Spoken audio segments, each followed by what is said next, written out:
Jared, you put together a report card on the Celtics from this season.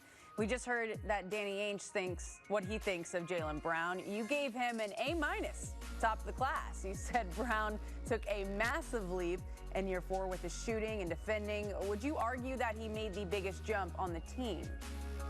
If Jason Tatum didn't exist, I would say that. But unfortunately for Brown, no matter how incredible his progress is, it happens in the shadow of what Jason Tatum did. And so I think if Brown was on pretty much any other team in the NBA, he would be the talk of the town. But just because he's teammates with somebody who went from being able to be a pretty good scorer to suddenly becoming a borderline MVP caliber player in one season, I think Jaylen's improvements went relatively unnoticed. Those two, a nice 1-2 punch. Brown signed a 4-year extension that will begin next season. Let's talk big men now. The modern day big can do it all. Spread the floor, shoot the threes, run the point.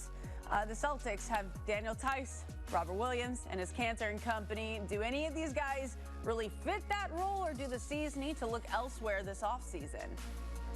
So I think for most of the season, and even in most playoff matchups, Daniel Tice is the answer. He overperformed more than almost any center in the entire NBA this year, considering he was just a backup the season before.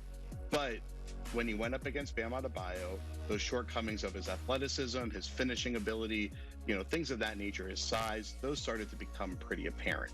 And that's where Rob Williams can step in, because Rob Williams has a ton of talent on both ends, and he is just as big and just as athletic as Bam Adebayo is. There's really nobody that's going to be able to play in the air above Rob Williams. But he is just such a raw player. The question is, can he polish off his game, learn how to play with the proper adjustments and angles and all the little intricacies that make you a good center?